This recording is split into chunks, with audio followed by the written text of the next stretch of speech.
ಸರ್ವಶಕ್ತನಾದ ದೇವರು ನಿಮ್ಮನ್ನು ಪ್ರೀತಿ ಮಾಡ್ತಾರೆ. ನೀವು ತಪ್ಪಲ್ಲಿ ಇದ್ದಾಗಲೂ ಕೂಡ, ನೀವು ಯಾವುದಕ್ಕೂ ಬರದ ಇದ್ದಾಗಲೂ ಕೂಡ ಗಣನೆಗೆ ಬಾರದಂತ ನಮ್ಮನ್ನು ದೇವರು ಏನ್ ಮಾಡ್ತಾನೆ ಅಂತೆ, ಗಣನೆಗೆ ಮಾಡ್ತಾನೆ ಅಂತ ಥಿಂಕ್ ಮಾಡ್ರಿ. ನಮ್ಮ ದೇವರು ಎಂತ ದೇವರು ನಾವು ಆರಾಧನೆ ಮಾಡ್ತೀವಿ. ಥಿಂಕ್ ಮಾಡ್ರಿ, ಯಾವ ಯೋಗ್ಯತೆಗೆ ದೇವರು ನಮಗೆ ಇಚ್ಚಿದ್ದಾನೆ, ಯಾವ ಲೆವೆಲ್ಗೆ ದೇವರು ನಿಮ್ಮನ್ನು ಒಯ್ತಾ ಇದ್ದಾನೆ ಅಂತ ನೀವು ಆಲೋಚನೆ ಮಾಡಿಕೊಳ್ಳುವಂತ ಬಹಳ ಇಂಪಾರ್ಟೆಂಟ್. ಇವತ್ತು ನಿನಗೆ ಎದಕ್ಕೆ ಬರದಂತನೂ ಕೂಡ ನಿನಗೆ ರಾಜನಾಗಿ ಮಾಡ್ತಾ ಇದ್ದಾರೆ ಅಂತ ಹೇಳ್ತಾರೆ.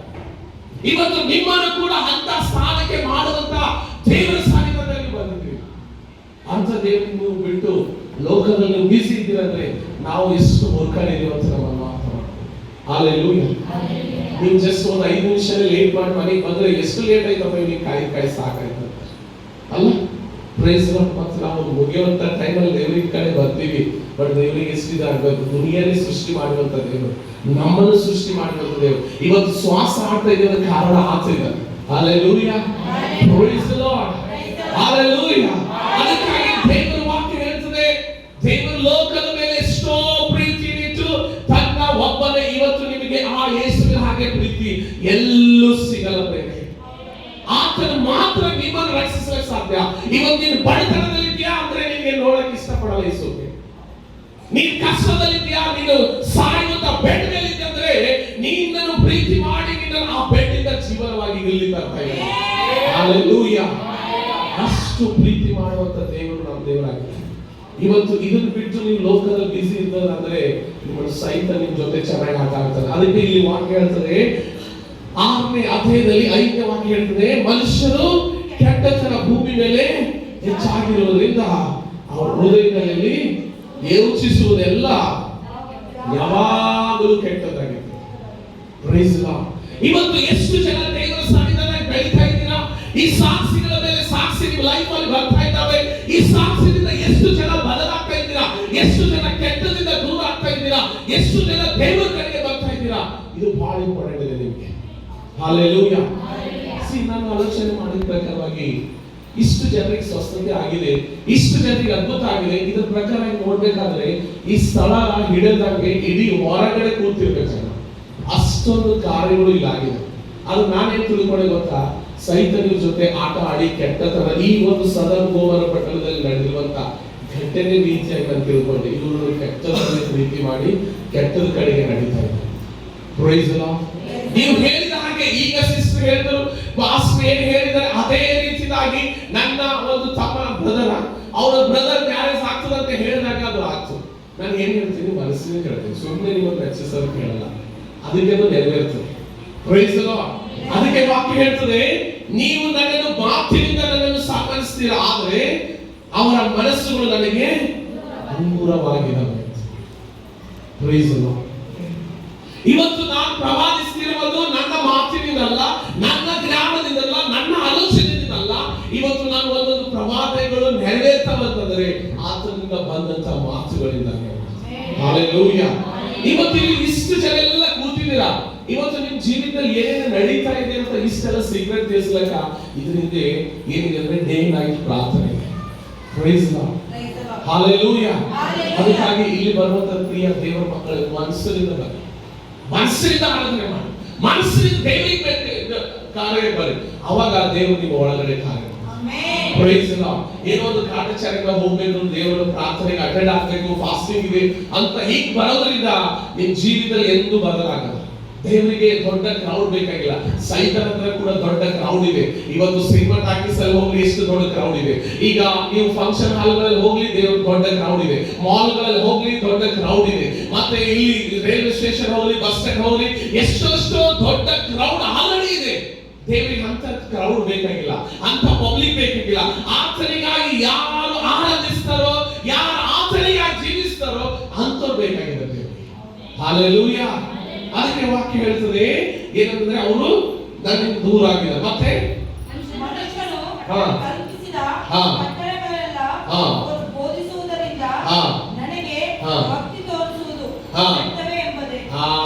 ನೀವು ಹಿಂಗೆಲ್ಲ ಇಟ್ಕೊಂಡು ನೀವು ಎಷ್ಟು ಬಿ ಭಕ್ತಿ ತೋರಿಸ್ರಿ, ಎಷ್ಟು ಬಿ ಆರಾಧನೆ ಮಾಡ್ರಿ, ಎಷ್ಟು ಬಿ ಸ್ತೋತ್ರ ಮಾಡಿ, ನೀವು ಒಂದು ವೇಳೆ ದೇವರ ವಾಕ್ಯದ ಪ್ರಕಾರವಾಗಿ ಇಲ್ಲ, ನಿಮ್ಮ ಮನಸ್ಸಿನಲ್ಲಿ ದೇವರಿಗೆ ಸ್ತೋತ್ರ ಇಲ್ಲ, ನಿಮ್ಮ ಮನಸ್ಸಿನಿಂದ ದೇವರಿಗೆ ಆರಾಧನೆ ಮಾಡ್ತಾ ಇಲ್ಲ ಅಂದ್ರೆ ನೀವು ಯಾವುದು ವ್ಯತ್ಯಾಸ ನಿಮ್ಮ ಲೈಫ್ ಅಲ್ಲಿ ನೋಡಲ್ಲ. ಅದು ದೇವ್ರ ವಾಕ್ಯ ಹೇಳ್ತದೆ, ಇದು ವ್ಯರ್ಥ ಅಂತ ಹೇಳ್ತಾರೆ. ಏನಂತೆ ಏನಂತೆ ಅದಕ್ಕೆ ಯೆಶಾಯನು ಕೂಡ ಹೇಳ್ತಾನೆ. ಏನಂದ್ರೆ 29:13 ವಾಕ್ಯ ಓದಿ. ಯೆಶಾಯನ ಪ್ರವಾದನೆ ಗ್ರಂಥ 29ನೇ ಅಧ್ಯಾಯ 13ನೇ ವಾಕ್ಯ, ಬೇಗ ಓದಿ. ಮತ್ತು ಯೆಹೋವನು ಈ ಜನರ ಮಾತಿನಿಂದ ನನ್ನನ್ನು ಸಮೀಪಿಸಿ ನನ್ನನ್ನು ಸನ್ಮಾನಿಸುತ್ತಾನೆ. ತುಟಿಯಿಂದ ಯೇಸುವಿಗೆ ತುಟಿ ಇದೆ, ಕೈ ಕಾಲ ತುಟಿ ಇದೆ. ಹಲ್ಲೆಲೂಯಾ. ನಿಮ್ಮ ತುಟಿಯಲ್ಲಿ ದೇವರಿಗೆ ಸ್ತೋತ್ರ ಇದೆ. ಪಾಸ್ಟರೇ ನಾವು ಹಿಂಗ್ ಮಾಡ್ತೀವಿ, ನಾವು ಹಾಗೆ ಮಾಡ್ತೀವಿ ಅಂತ ಬಹಳ ಜನ ನನಗೆ ಹೇಳಿದ್ದಾರೆ.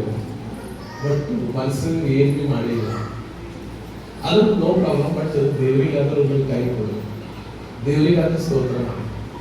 Price the lord, hallelujah. ಮನಸ್ಸಿನಿಂದ ಆದರೂ ನೀವು ದೇವರಿಗೆ ಮೆಚ್ಚಿಸ್ತಾ ಇಲ್ಲ ಅಂದ್ರೆ ನೀವು ಏನು ಈ ಲೋಕದಲ್ಲಿ ಎಷ್ಟೆಲ್ಲ ಪ್ರಯಾಸ ಪಡ್ತಾ ಇದ್ದೀರಿ, ಎಲ್ಲ ಜೀರೋ ಐತಿ. ಇವತ್ತು ಯಾಕೆ ನಾವು ದೇವ್ರು ಬೇಕಾದ್ರೆ ನೀನ್ ನರಕದಲ್ಲಿ ತಪ್ಪಿಸ್ಕೊಳ್ಬೇಕಾದ್ರೆ ನೀನ್ ದೇವ್ರ ಸಮೀಪ ಬಂದಿರ್ಬೇಕು. ಹಲ್ಲೆಲೂಯಾ. ಅದಕ್ಕೆ ಯೇಸು ಸ್ವಾಮಿ ಹೇಳ್ತಾರೆ ಏನಂತಂದ್ರೆ, ಇವ್ರ ಮನಸ್ಸುಗಳು ಏನಾಗಿದಾವಂತೆ,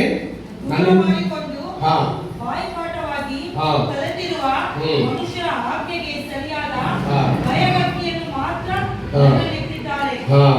ಇಲ್ಲಿ ಅದು 7ನೇ ಅಧ್ಯಾಯ, ಮಾರ್ಕನ ಸುವಾರ್ತೆ 7ನೇ ಅಧ್ಯಾಯ. ಇವ್ರ ಒಳಗಡೆ ಏನ್ ತುಂಬಿದೆ ಅಂತ ದೇವ್ರ ವಾಕ್ಯ ಹೇಳ್ತದಂದ್ರೆ 22ನೇ ವಾಕ್ಯ ಓದಿದ್ರೆ ಸರಿ. 22. ಆದರೆ ಮನುಷ್ಯರ ಮನಸ್ಸಿನೊಳಗಿಂದ ಸುಳ್ಳುಗಾರಿಕೆ, ಕಳ್ಳತನ, ಕೊಲೆ, ಆದರ, ದುರಾಶೆ, ಕೆಡುಕುತನ, ಮೋಸ, ಬಡತನ, ಹೊಟ್ಟೆಕಿಚ್ಚು, ಬೈಗಳು, ಸೊಕ್ಕು, ಬುದ್ಧಿಗೇಡಿತನ, ಇದೇ ಮೊದಲಾದವುಗಳ ಕೆಟ್ಟ ಆಲೋಚನೆಗಳು ಬರುತ್ತವೆ. ಇವೆಲ್ಲ ಏನಾಗಿದಾವಂದ್ರೆ, ಯಾವಾಗ ನೀವು ಬಾಯಿಂದ ಆರಾಧನೆ ಮಾಡ್ತೀರಾ, ವಾಕ್ಯ ಬಾಯ ಹೇಳ್ತಾ ಇದ್ದೀರಾ, ಪ್ರಚಾರ ಮಾಡ್ತಾ ಇದ್ದೀರಾ, ದೊಡ್ಡ ದೊಡ್ಡ ಸುವಾರ್ತೆ ಸಾರ್ತಾ ಇದ್ದೀರಾ, ಆದರೆ ನಿಮ್ಮ ಒಳಗಡೆ ಇವೆಲ್ಲ ತುಂಬಿದ್ರೆ ನೀವೇನಾಗಿದ್ದೀರಂತೆ, ದೇವರಿಂದ ದೂರ ಆಗಿದ್ದೀರಾ. Praise the lord, hallelujah. ನಾನು ಬರೀ ವಿಶ್ವಾಸಿ ಮಾತ್ರ ಅಲ್ಲ, ಸೇವಕರಿಗೆ ಕೂಡ ನೋಡಿದ್ದೀನಿ. ಅವ್ರು ವಾಕ್ಯ ಸ್ಟೇಜ್ ಮೇಲೆ ಹೇಳುವಾಗ ದೊಡ್ಡ ದೊಡ್ಡ ಪ್ರೀಚಿಂಗ್ ಮಾಡ್ತಾ ಇದ್ರು, ಆದ್ರೆ ಕೆಳಗಡೆ ಬಂದಾಗ ಇಂತೆಂತ ರಾಂಗ್ ಮಾತುಗಳು ನಾವು ನೋಡಿದ್ವಿ. ಅಂದ್ರೆ ತಿಳ್ಕೊಳ್ಳಿ, ದಟ್ ಇಸ್ ನಾಟ್ ಎಂಡ್. ಅದನ್ನು ನಾವು ನಮ್ಮ ಹೃದಯ ಒಳಗಡೆ ಇದ್ದಿದೆ, ಹೊರಗಡೆ ಬರ್ತದೆ ವಾಕ್ಯ ಹೇಳ್ತದೆ. ಅದಕ್ಕೆ ಇವೆಲ್ಲ ಏನಾಗಿದಾವಂದ್ರೆ ದೇವರಿಂದ ದೂರ ಮಾಡುವಂತ. ಇವೆಲ್ಲ ಇರುವುದರಿಂದ ನೀವು ಬೆಳೆಯಲಿಕ್ಕಾಗಲ್ಲ, ಈಗ ನಿಮ್ ಜೀವಿತ ಕೂಡ ಬದಲಾಗಲಿಕ್ಕೆ ಸಾಧ್ಯ. Praise the lord. ಏನಂತಂದ್ರೆ ಇಷ್ಟೆಲ್ಲ ಕ್ವಾಲಿಟಿ ನೀವು ಒಳಗಡೆ ಇವತ್ತು ಇರುವುದಾದರೆ ನೀವು ಚೇಂಜ್ ಆಗುವಂತದ್ದು ಬಹಳ ಇಂಪಾರ್ಟೆಂಟ್. ಇವತ್ತು ನಿಮ್ಮ ಒಳಗಡೆ ನೀವು ಎಷ್ಟೇ ವಾಕ್ಯ ಹೇಳಿದ್ರು, ಎಷ್ಟೇ ಆರಾಧನೆ ಮಾಡಿದ್ರು, ಇವೆಲ್ಲ ವಿಷಯಗಳು ಇದ್ರೆ ನಾವು ಏನಾಗಿದ್ದೇವಂತೆ, ಏನಾಗಿದ್ದೀವಿ, ದೇವರಿಂದ ದೂರ. ಇವತ್ತು ಅನೇಕ ಸಭೆಗಳಲ್ಲಿ ನೋಡ್ತಾ ಇದ್ದೀವಿ, ಅನೇಕ ಚರ್ಚ್ಗಳಲ್ಲಿ ನೋಡ್ತಾ ಇದ್ದೀವಿ, ಇವೆಲ್ಲ ಪ್ರೀಚಿಂಗ್ ಮಾಡೋದಿಲ್ಲ. ಈ ಪ್ರೀಚಿಂಗ್ ಮಾಡಿದ್ರೆ ಜನ ಬರಲ್ಲ ಅಂತ. ನನಗೆ ಜನ ಬರೋದು ಮುಖ್ಯ ಅಲ್ಲ, ಅಡ್ಜಸ್ಟ್ಮೆಂಟ್ ಮಾಡೋದು ಮುಖ್ಯ ಅಲ್ಲ. ನೀವು ದೇವರಿಗಾಗಿ ಬಂದ್ರೆ ಪರ್ಫೆಕ್ಟ್ ಆಗಿ ಬೆಳಿಬೇಕು. ಹಲ್ಲೆಲೂಯಾ. ದೇವರ ಪಾವನಲ್ಲಿ ಬೆಳಿಬೇಕು, ದೇವರ ಸಾಮರ್ಥ್ಯದಲ್ಲಿ ಬೆಳಿಬೇಕು ಅಂತ ದೇವರ ಉದ್ದೇಶ ಇದೆ. ಹಲ್ಲೆಲೂಯಾ.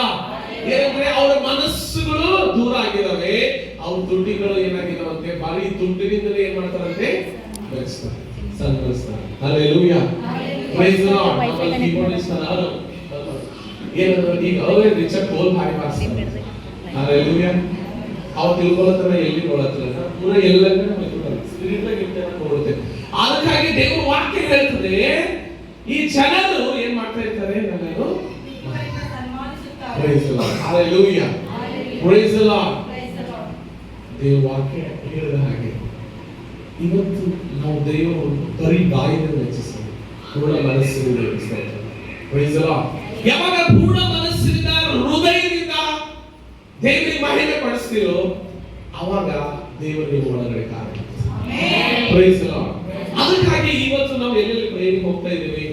ಈಗ ಮೊನ್ನೆ ನಾವು ಪ್ರೇರಿಗೆ ಹೋಗಿದ್ದೇವೆ ಜೈನಬರ್ಗೆ, ಒಳ್ಳೆ ರಿಸಲ್ಟ್ ಅವ್ರಿಗೆ ಬರ್ತಾ ಇದೆ. ದೇವರು ಇಷ್ಟು ಅಂದ್ರೆ ಕಾರಣ, ಯಾವಾಗ ನೀವು ಮನಸ್ಸಿನಿಂದ ದೇವರ ಕಡೆಗೆ ಬರ್ತೀರಾ ಅಲ್ಲಿ ದೇವರ ಅದ್ಭುತ ಮಾಡ್ತಾರೆ.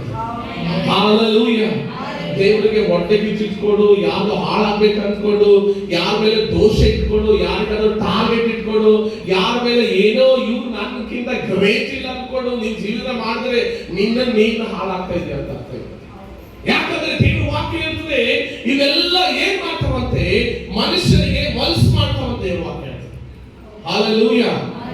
ಅದಕ್ಕಾಗಿ 23ನೇ ವಾಕ್ಯ ಓದೋಣ ಸರ್. ಈ ಕೇಳಿದ ಹಾ ಒಳಗಿನಿಂದ ಹೊರಟು ಹಾ. ಮನುಷ್ಯನನ್ನು ಹೊಲೆ ಮಾಡುತ್ತದೆ. Praise lord. ನೀನು ಊಟ ಮಾಡಿದ್ರೆ ಒಳ್ಳೆ ಆಗಲ್ಲ ಅಂತ ದೇವ್ರ ವಾಕ್ಯ ಹೇಳ್ತಾರೆ. ನೀನ್ ಏನಾದ್ರೂ ಮಾಡಿದ್ರೆ ಏನೋ ಒಳ್ಳೆ ಆಗಲ್ಲ ಅಂತ ಹೇಳ್ತಾರೆ. ಆದ್ರೆ ನೀನು ಒಳಗಡೆ ಇರುವಂತದ್ದೆಲ್ಲ ವಿಷಯಗಳು ನೀನು ಇಟ್ಕೊಂಡಿದ್ರೆ ಇದು ನಿನ್ನನ್ನು ಏನ್ ಮಾಡ್ತದಂತೆ, ಹೊಲೆ ಮಾಡ್ತದೆ. ನಾನು ಒಂದು ಹೇಳಲು ಇಷ್ಟಪಡ್ತೇನೆ, ಇವತ್ತು ಲೈವ್ ಅಲ್ಲಿ ಕೂಡ ಇದೆ. ನಾನು ಒಂದು ಹೇಳಲು ಇಷ್ಟಪಡ್ತೇನೆ, ನನಗೆ ಬಹಳಷ್ಟು ಜನ ಏನೇನೆಲ್ಲ ಮಾಡ್ತಾ ಇದ್ದಾರೆ ಅಂತ ಹೇಳಿ, ಪ್ರೈಸ್ ಲಾರ್ಡ್, ಏನೆಲ್ಲ ಮಾಡ್ತೀನಿ ಅಂತ ಹೇಳಿದ್ರು. ಕೆಲವರು ಹೇಳಿದ್ರು ಸ್ವಸ್ಥತೆ ಆದ್ಮೇಲೆ ನಾವು ಒಂದು ಪ್ಲಾಟ್ ಇಸ್ಕೊಡ್ತೀವಿ ಅಂತ ಹೇಳಿದವರು ಇದ್ದಾರೆ. ಇದು ಸ್ವಸ್ಥತೆ ಆದ್ಮೇಲೆ ಇವು ಈ ಬೆಡ್ ಮೇಲೆ 40 ದಿನ ಇದು ಕೋಮದಕರ, ಇದರಿಂದ ಕೋಮದಿಂದ ಹೊರಗೆ ಬಂದಿರೋದ್ರ ಪಾಸ್ಟ್ರೆ ನಿಮ್ಗೆ ನಿಮ್ ಸೇವೆಗೆ ಏನ್ ಕಾರ್ ಬೇಕು ಕಾರ್ ಇಸ್ಕೊಡ್ತೇವೆ ಅಂತಿರೋದ್ರ. ಎಷ್ಟು ಚರ್ಚಿಗೆ ಏನ್ ನೀವು ಏನ್ ಮಾಡ್ಬೇಕಂತ ಪ್ಲಾಟ್ ಹೇಳ್ತೀರಾ, ಆ ಪ್ಲಾಟ್ ಆ ಪ್ಲೇಸ್ ನಾನು ಇಸ್ಕೊಡ್ತೀನಿ ಅಂತ ಹೇಳಿದ್ರು. ಬರೀ ಮಾತಿದೆ ಅಂದ್ರೆ ನನಗೆ ವಾಕ್ಯನೇ ಬರ್ತದೆ ಹೇಳುವಾಗೆಲ್ಲ. ನಾ ಕೇಳಿರಲ್ಲ, ಯಾರಿಗೂ ಈ ತರ ಕೇಳಿಲ್ಲ ಅನಿಸ್ತಿಲ್ಲ. ಎಲ್ಲ ಪಾಸ್ಟರ್ಗಳು ಕೇಳಿ